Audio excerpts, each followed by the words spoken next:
నమస్కారం అండి. డాక్టర్ మోవా శ్రీనివాస్ మాట్లాడుతున్నాను, కార్డియాలజిస్ట్ని. ఇంట్లో కామన్గా గురకపెట్టి నిద్రపోయే వాళ్ళని మనం కామన్గా చూస్తుంటాం.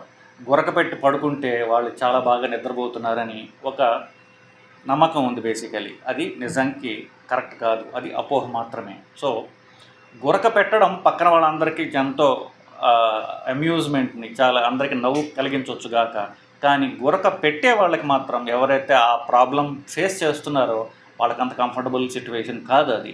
ఎందువల్లంటే గురక ఎక్కువగా పెట్టడం వల్ల వాళ్ళకి చాలా ప్రాబ్లమ్స్ తర్వాత కాలంలో వచ్చే అవకాశం ఉన్నది. సో దీన్ని ఇంగ్లీష్లో మీకు తెలిసినట్టుగా స్నోరింగ్ అంటారు, తెలుగులో గురక అంటారు. దీన్ని ఒక సైంటిఫిక్ పద్ధతిలో చెప్పాలంటే స్లీప్ డిజార్డర్డ్ బ్రీదింగ్ అంటారు. అంటే నిద్ర లయతప్పిన ఊపిరి వల్ల నిద్రాభంగం జరగటం. సో ఈ నిద్రాభంగం జరిగినప్పుడు కాంప్లికేషన్స్ వస్తాయి. అవేంటి? 50-60% మందిలో వీళ్ళందరిలో కూడా బీపీ ఎక్కువగా ఉంటుంది. మెల్లమెల్లగా పోయి అది ఊపిరితిత్తుల మీద ప్రెషర్ పెరగడం, ఊపిరితిత్తుల్లో ప్రెషర్ పెరగడం, గుండె రిథం తప్పి కొట్టుకోవడం, ఇట్లాంటి కాంప్లికేషన్స్ తర్వాత వాళ్ళకి వస్తాయి. సో దానికి పోయే ముందు బేసికలీ దీన్ని స్లీప్ డిజార్డర్డ్ బ్రీదింగ్ అంటే లయతప్పినటువంటి ఊపిరి వల్ల నిద్రాభంగం వచ్చి నిద్ర సరిగా లేకపోవటం వల్ల రకరకాల ప్రాబ్లమ్స్ వస్తూ ఉంటాయి. సో ఇట్లాగా ఉన్న వాళ్ళకి ఏమవుతుంది, రాత్రి వీళ్ళు పడుకున్నప్పుడు వాళ్ళ గురక వల్ల నిద్ర డెప్త్ స్లీప్ అండ్ గాఢ నిద్ర పట్టదు వాళ్ళకి. గాఢ నిద్ర ఎప్పుడైతే రాత్రి లేదో బాడీ కంపెన్సేట్ చేయడానికి ట్రై చేస్తుంది. సో ఏమవుతుంది, రాత్రి వాళ్ళు పడుకుంటారు కానీ నిద్ర పట్టదు వాళ్ళకి. సో మంచంతో అటు ఇటు దొలుతుంటారు, లేస్తుంటారు, కూర్చుంటుంటారు, అంతా అవుతుంటుంది. ఒక్కొక్కసారి వాళ్ళ కాన్షియస్గా మెలకువరు కూడా వాళ్ళకి నిద్ర బ్రేక్ అవుతుంటుంది. సో దానివల్ల ఏమవుతుంది, పగలపూట ఎక్కువ నిద్రపోతుంటారు. ఎక్కడ కూర్చుంటే అక్కడ తూలుతూ ఉండటం ఇది చాలా కామన్. మీరు చూస్తున్నారు, ఎస్పెషల్లీ పొట్ట ఎక్కువగా ఉండి లావుగా ఉన్నవాళ్ళు కూర్చుని ఒక్క 5 నిమిషాలు ఎక్కడన్నా కూర్చుంటే చాలు, పగలపూట వాళ్ళు తూలుతుంటారు. టీవీ చూడటానికి కూర్చుంటే వాళ్ళు మొత్తం అంతా కూడా నిద్రపోతూనే ఉంటారు, ముందుకు తూలు కూర్చుంటారు. సినిమా హాల్కి వెళ్తే తూలుతుంటారు, ఎక్కడ పడితే అక్కడ వాళ్ళు నిద్రపోవడం చూస్తుంటాం. వయసు ఎక్కువగా ఉన్నవాళ్ళు వాళ్ళు కూడా ఎక్కడ పడితే అక్కడ కూర్చుని నిద్రపోవడం చూస్తుంటాం. ఇది ఎక్కువగా నిద్రపోవటం కాదు, వాళ్ళు రాత్రి నిద్ర లేకపోవటం వల్ల పగటిపూట దాన్ని వాళ్ళు కాంపెన్సేట్ చేస్తున్నారు. సో డే టైమ్ స్లీపీనెస్ అంటే పగలపూట ఎక్కువగా నిద్రపోవడం, నిద్ర వచ్చినట్టుగా కనిపించడం, పొద్దున్నే లేవగానే తలనొప్పి ఉండటం, రాత్రిపూట వాళ్ళు నిద్ర లేకపోవటం వల్ల కార్బన్ డైఆక్సైడ్ బిల్డప్ అయిపోయి పొద్దున్న లేస్తే తలనొప్పి వస్తుంది. సో పగలపూట నిద్రపోవటం, పొద్దున్న లేస్తే ఎర్లీ మార్నింగ్ వాళ్ళకి తలనొప్పి ఉండటం, ఈ నిద్ర సరిగ్గా లేకపోవటం వల్ల మతిమరుపు ఎక్కువగా ఉండటం, ఒక్కొక్కసారి ఎక్కువ కాలం ఉంటే అది డిప్రెషన్ లాగా కూడా సిమ్టమ్స్ ఉండడం జరుగుతూ ఉంటుంది. ఎక్కువ మతిమరుపులాగా ఉండడం అనేది చాలా కామన్. ఎందుకంటే పగలపట నిద్రమత్తులో ఉంటారు వాళ్ళు, రాత్రి నిద్ర లేదు. సో వాళ్ళకి బుర్రలోకి ఈవెంట్ సరిగ్గా రిజిస్టర్ కావు, ఎక్కువగా మతిమరుపు ఉన్నట్టుగా కనిపిస్తూ ఉంటుంది. రాత్రి నిద్ర లేకపోవటం వల్ల మరి మెకానిజం తర్వాత చెప్తారు. రాత్రిపూట మాటికి వాళ్ళు యూరినేషన్ లేవడం, మగవాళ్ళల్లో ఒక 50-60% మందిలో ఈ ప్రాబ్లం ఉన్న వాళ్ళకి సెక్షువల్ పొటెన్సీ తగ్గడం, అంగం గట్టి పడకపోవడం, ఇలాంటి కాంప్లికేషన్స్ అనేవి కూడా ఉంటాయి. కాకపోతే వీళ్ళందరిలో కూడా కామనెస్ట్ ప్రాబ్లం ఏంటంటే 50-70% మందికి అధిక బీపీ వస్తుంది. ఎందువల్ల, ఎప్పుడే రాత్రి మనం పడుకున్నప్పుడు నిద్ర వచ్చినప్పుడు శరీరం నిద్ర ఎందుకు పెట్టిందంటే శరీరంలో అవయవాలకి రెస్ట్ కావాలి. అప్పుడు హార్ట్ రేట్ తగ్గుతుంది, అంటే ఆ గుండె కొట్టుకునే చలనం తగ్గుతుంది, బీపీ తగ్గుతుంది. సో తద్వారా శరీరంలో ఉన్నటువంటి పేగులకి, లివర్కి, కిడ్నీస్కి, బ్రెయిన్కి రెస్ట్ దొరుకుతుంది. ఎప్పుడైతే వీళ్ళకి రాత్రి సరిగ్గా నిద్ర పట్టదో, మాటికి నిద్ర బ్రేక్ అవుతూ ఉంటుందో వాళ్ళకి రెస్ట్ దొరకదు. సో ఈ సింపథెటిక్ నర్వస్ సిస్టమ్ అంటారంటే శరీరాన్ని యాక్సలరేట్ చేసేటటువంటి నర్వస్ సిస్టమ్ ఏదైతే ఉందో అది ఎప్పుడు కూడా యాక్టివ్గా ఉంటుంది. సో హార్ట్ రేట్ ఎక్కువగా ఉంటుంది, బీపీ ఎక్కువగా ఉంటుంది. సో అర్ధరాత్రి కూడా బీపీ ఎక్కువగా ఉండడం వల్ల శరీరానికి, ఇంటర్నల్ ఆర్గన్స్కి అవుతున్న రెస్ట్ దొరకదు సరిగదా, ఎక్కువ బీపీకి అవి ఎక్స్పోజ్ అవుతాయి. కాబట్టి కిడ్నీలు ఇట్లాంటి వాటికి డ్యామేజ్ అయ్యే అవకాశం ఉన్నది. గుండె రాత్రి బీపీ ఎక్కువ ఉండటం వల్ల గుండె చలనంలో కూడా రెగ్యులారిటీ తప్పి ఇర్రెగ్యులర్గా బీట్ అవ్వడం జరుగుతుంటుంది. ఈ ఇర్రెగ్యులర్ బీటింగ్ వల్ల గుండెలో ఒక్కొక్కసారి రక్తం గడ్డగట్టి అది మెదడుకు పోవడం జరుగుతుంది, పక్షవాతాలు కూడా వస్తూ ఉంటాయి. సో ఇవన్నీ ఏముంది, వయసు పెరిగింది కదా, ఇవన్నీ కామన్గా వస్తున్నాయి. వయసు పెరగటం వల్ల ఎందుకు వస్తుంది, ఇందువల్ల వస్తుంది, ఇవన్నీ కూడా కరెక్టబుల్ ప్రాబ్లమ్స్ అది. సో ఈ బీపీ పెరగడం, పెరాలసిస్, స్ట్రోక్స్ రావడం, తర్వాత కిడ్నీ డ్యామేజ్ రావడం, సో పగలిపూట వీళ్ళకి మెమరీ లాస్ ఉండటం, ఇవన్నీ కూడా కరెక్టబుల్ ప్రాబ్లమ్స్ ఇవన్నీ కూడా. సో ఆ గురకను మనం కరెక్ట్ చేస్తే ఇన్ని ప్రాబ్లమ్స్ నుంచి వాళ్ళ కరెక్ట్.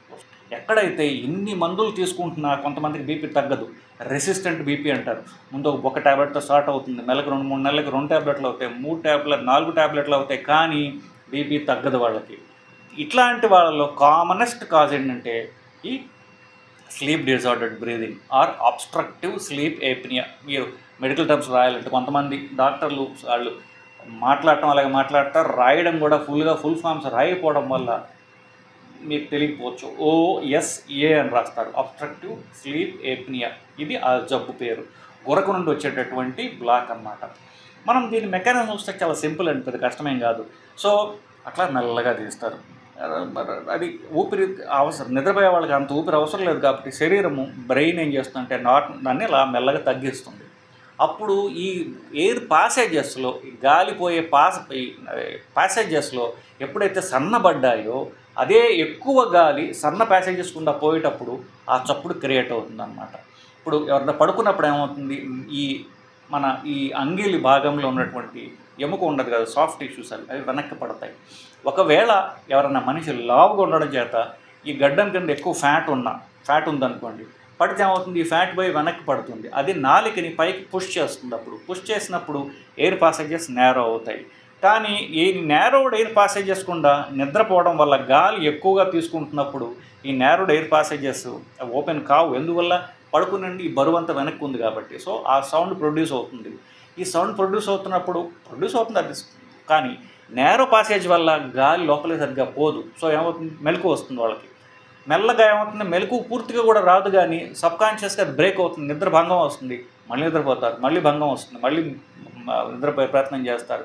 ఇలాగ బ్రోకెన్ స్లీప్ ఉంటుంది, గాఢ నిద్ర అంటూ జరగదు వాళ్ళకి అసలు. నేను చెప్పినట్టుగా పగలంతా నిద్రపోవడానికి ట్రై చేస్తుంటారు పాపం. ఇట్లా కొన్ని సంవత్సరాల పాటు జరుగుతుంటుంది. ఎస్పెషల్లీ ఎవరైతే గడ్డం కింద ఎక్కువ ఫ్యాట్ ఉంటుందో, అంటే జనరల్గా ఎక్కువ వాళ్ళకి ఫ్యాట్ ఎక్కువ ఉంటుంది, ఊబకాయం ఉంటుంది, దానిలో భాగంగా వాళ్ళకి ఇక్కడ ఫ్యాట్ ఎక్కువ ఉండటం వల్ల ఈ పర్టికులర్ ప్రాబ్లం అనేది ప్రొడ్యూస్ అవుతూ ఉంటుంది.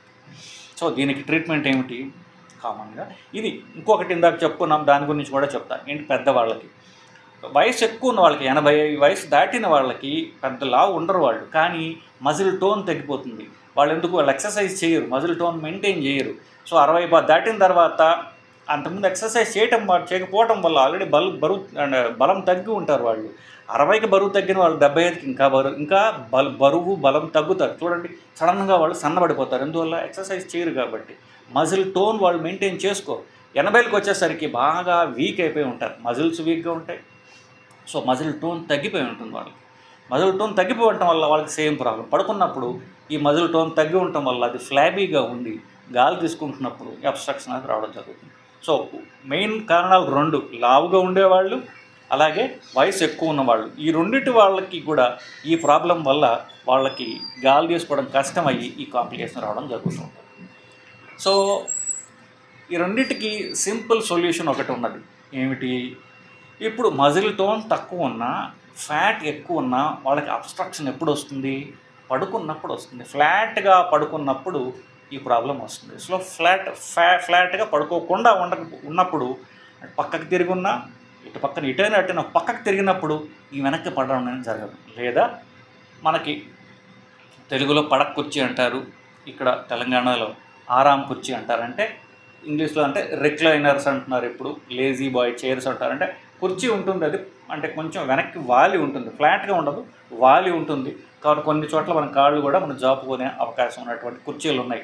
అలాంటి కుర్చీలో పడుకుంటే ఏమవుతుంది, మనం పూర్తిగా వెనక్కి పడుకోం కాబట్టి ఈ మెడ కింద గొంతు పైభాగంలో ఉన్నటువంటి ఈ మజిల్, ఇవన్నీ నాలిక, ఇవన్నీ కాస్త కిందకు వస్తాయి, ఊపిరి తీయడం కాస్త తేలిక అవుతుంది. సో ముందు పడక కుర్చీలో పడుకోవడం.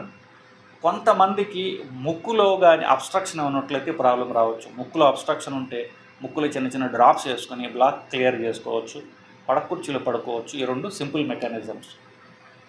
ఒకవేళ ఇది చాలా ఏళ్ళు ఉన్నట్లయితే, దీని కాంప్లికేషన్స్ వచ్చేసిన వాళ్ళకి అప్పుడు ఏమో ఒక మెషిన్ లాగా ఉంటుంది, దాన్ని CPAP అంటారు. ఆ మెషిన్ కనుక పెట్టినట్లయితే అది కొంచెం ప్రెషర్ తోటి ఆక్సిజన్ లోపలికి ఇస్తుంది. అప్పుడు ఇవి ఓపెన్ అవుతాయి. ఓపెన్ అప్పుడు వాళ్ళకి కాస్త నిద్ర పడుతుంది. వాళ్ళకి నిద్ర పడితే బీపీ తగ్గుతుంది. బీపీ తగ్గితే ఆ కాంప్లికేషన్స్ తగ్గుతాయి. సో దాన్ని CPAP మెషిన్ అంటారు. CPAP మెషిన్ పెట్టే బదులు దాన్ని స్లీప్ స్టడీ అని చేసి ఆ మెషిన్ పెట్టినట్లయితే ఈ ప్రాబ్లం అంతా సాల్వ్ అవుతుంది. ఇప్పుడు ఎవరికన్నా ఈ ప్రాబ్లం ఉందా లేదా మీరు తెలుసుకోవడం ఎట్లా? దాన్ని కరెక్ట్ చెప్పాలంటే స్లీప్ స్టడీ చేయాలి. లేదా సింపుల్గా మీరు ఈ కోవిడ్ టైమ్స్లో అందరూ పల్స్ ఆక్సిమీటర్ కొనుక్కున్నారు, ఇలా వేలుకు తొడిగేది. దాన్ని ఇట్లా నొక్కినట్లయితే హార్ట్ రేట్ ఎంత ఉంది, సాచురేషన్ ఎంత ఉంది మీకు చూపిస్తుంది. ఎవరన్నా సరే నిద్రపోతున్న వాళ్ళకి అది మీరు పెట్టినట్లయితే సాచురేషన్ కాస్త తగ్గచ్చు, కానీ 3% కంటే ఎక్కువ ఆ సాచురేషన్ తగ్గినట్లయితే అది నార్మల్ కాదు. సో అది వాళ్ళకి ఈ లయ తప్పినటువంటి బ్రీదింగ్ వల్ల వాళ్ళకి ప్రాబ్లం వస్తున్నట్టు లెక్క. అది ఒక ఎపిసోడ్ కింద లెక్క. అట్లాగా సాచురేషన్ పడిపోవటం గంటకి 5 సార్ల కంటే ఎక్కువ ఉన్నట్లయితే వాళ్ళకి ప్రాబ్లం ఉన్నట్టు లెక్క. అంటే మేము 3% తగ్గింది, అది ఒకసారి లెక్క పెట్టుకోవాలి. రెండోసారి మళ్ళీ తగ్గింది, మూడోసారి తగ్గింది. అట్లా గంటకి ఎన్నిసార్లు వాళ్ళకి సాచురేషన్ తగ్గుతోంది 3% కంటే ఎక్కువ అని మీరు నోట్ చేసినట్లయితే 5 సార్ల కంటే ఎక్కువ అయితే వాళ్ళకి ఈ స్లీప్ ఏప్నియా ఉన్నట్టు. అది 5 నుండి 15 వరకు ఉంటే అది మోడరేట్ అంటాము. 30 కంటే ఎక్కువ ఉంటే సివియర్ అబ్స్ట్రక్టివ్ స్లీప్ ఏప్నియా అంటారు. సో దానికి నేను చెప్పినట్టుగా ఈ కరెక్టివ్ ట్రీట్మెంట్స్, ఈ CPAP అనేటటువంటి మెషిన్ అవసరం. 5 సార్లు ఇలా 15 సార్లు ఉంటే వాళ్ళకి మెషిన్ అవసరం లేదు. వాళ్ళకి ఆరాం కుర్చీ లేదా పడక కుర్చీ కూర్చోబెట్టి దానిలో పడుకోబెట్టి నైట్ దిండు వేసుకుని చక్కగా కాళ్ళు చప్పుతో అక్కడే పడుకోవచ్చు. వాళ్ళు అలా పడుకున్నట్లయితే కనుక ఈ ప్రాబ్లం సింపుల్గా సాల్వ్ అవుతుంది, బీపీ తగ్గుతుంది. సో ఈ disordered electric heart rhythm correct అవుతుంది, ఈ ప్రాబ్లం సాల్వ్ అవుతుంది. సో సింపుల్గా టూకీగా ఈ ప్రాబ్లము దాని కాంప్లికేషన్ మీకు చెప్పాను. సో ఒకవేళ ఎవరికన్నా సరే గురక ఉన్నట్లయితే వాళ్ళకి వీడియో చూపించండి. కరెక్ట్ మంచి ఇన్ఫర్మేషన్ స్ప్రెడ్ అవ్వడానికి మీ వంతు సాయం మీరు చేయండి. నమస్కారం.